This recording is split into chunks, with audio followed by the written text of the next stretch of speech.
Yes, welcome back. And now we're looking at Lagos. Lagos State. Lagos is working is a phrase that a lot of people would normally remember. They can't forget that statement. But we want to see how far Lagos has come in terms of the traffic situation.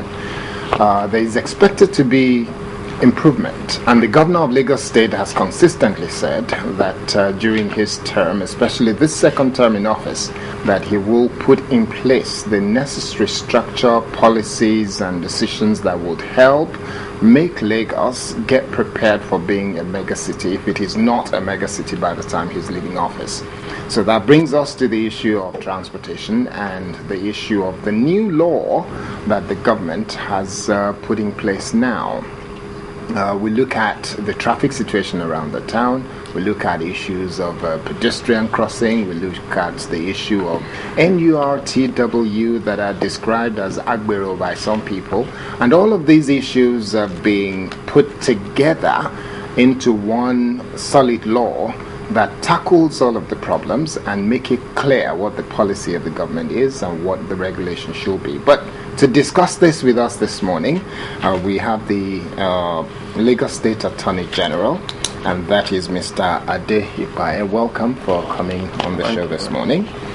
And to also look at it from the transport sector, from the transport part of the government, the Lagos State Commissioner for Transport, Mr. Kayode Okwefa. Great to have you here. Good morning. So we will start first by going to the person who probably would have played a major role in putting the legislation together, Mr. Ade Ipaye. What are the key elements of this legislation before we begin to unbundle it? What are the key elements of this legislation that people should note? Because there's been a lot of misunderstanding. There will be loads of fines that says if you cross the road or if you drive past pedestrian crossing, this is what will happen, and that it's extremely punitive. Maybe if you give us a quick 1-2 minutes of dissecting the key elements and the punitive measures. Okay. It's unfortunate that focus had been on the penalties rather than the rules themselves and the purpose behind those rules. I think to start with, we should understand that this is about safety. This is about security. This is about getting a new road culture which will be conducive to our lives, our livelihood, our work, because no one can deny the fact that as it is now, we spend too much time on the road. We get too much of anger and annoyance just by going through traffic to where we work, and that we are unsafe when we are out there on the road. This has caused government to review the rules that guide the way we operate as drivers, as commuters. And I want to say that a lot of the incentive for amendment of the laws came from the general public, from representatives of the people in the House of Assembly, from commissions of inquiry that the state had cause to set up based on complaints made by the populace. Now, what does this law actually say? It says a lot of things that had always been there since 1949. I mean, we had the first road traffic law in Nigeria in that year. There had been 6 amendments since then. This would have been the 7th one, but because we thought patching up by way of amendments may make the law untidy, we now revoked it altogether and brought in a new one. But instead of the generalized offenses that you would have found in the old law, like dangerous driving, driving under the influence of alcohol, constituting a nuisance to other road users, these are still there. But we've gone further this time to make specific rules okay, to specify things that you should do or should not do while they're on the road. And this time, and this is probably the most far-reaching change that we have. This time, there are a lot of rules concerning commercial motorcyclists. Why? Because all the while, it hadn't just been the way we conducted our public transportation. But now, we have commercial motorcycles. This law restricts them to certain areas of the state. In fact, the approach taken in the law is to list the streets and roads and bridges on which commercial motorcycles will not be allowed.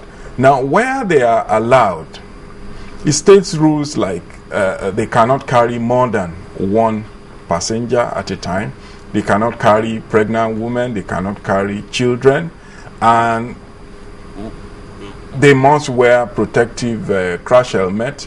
They cannot go on all the highways listed in the schedule, but in summary, all the expressways, all the bridges. Okay, so then the problem of trailers in Lagos, it's stated, it has always been the rule, either a schedule to the law, that we restrict the movement. But this time, it is in the main legislation that we will not have trailers in Lagos between the hours of 6 a.m. in the morning and 9 a.m. in the evening. 9 p.m. 9 p.m. In the evening. And the reason being obvious is that most traffic jams that you experience in Lagos, when you get to the end of it, you find a broken down trailer. And we have an inordinate quantity of trailers in Lagos because all of them taking things Ports. out of Lagos from the ports. You know, they have to pass through the Lagos road. So we'd rather they operated at night. So that is also there. Then the habits that we have seen over time, driving against traffic, I think is the worst of them all. I mean, a little congestion on the right side of the road and people jump to the other side, face the oncoming traffic, and this complicates the entire situation and worsens the traffic jam. So this law makes very strict rules about that. It stipulates penalties, and much has been said about penalties, but what it says, let me clarify, is that for the first offender, you could be jailed for up to a year. Subsequent offenders up to 3 years. But the same law in section 36 goes on to give other sentencing options. Even where those jail terms apply, it gives the judicial officer the discretion to ask the offender to do community service rather than go to jail. So it is not inevitable that the offender must end up in jail. He could be asked to do community service. That is working in public for a specified period of time. Definitely would assuage some nerves because a lot of people thought you will end up in prison for that kind of offense. Okay, now Mr. Kwefa, I have heard comments in the newspapers, on television, on radio about this law, and my judgment may be wrong, but what I deduced from the comments that I have heard is that this law is welcome by a lot of people in Lagos, but their major fear is implementation. Some of these laws had been there a long time ago. You yourself have been on this program when the laws were made about Okada riders and how they were not allowed on major roads and all that, and you still see them on Third Mainland Bridge, you see them on Ikorodu Road, and all they have to do is just give somebody maybe 15 naira and they're allowed to ply the roads. These laws are now being reinforced. How do you plan to actually enforce them? That is the question on the lips of most Lagosians who think that this law is actually overdue. Thank you very much, and I believe that is another intent of the redrafting and then revocation of the previous law is to make the law much more possible to implement. But basically, in the implementation of any law, it is not just on the government side.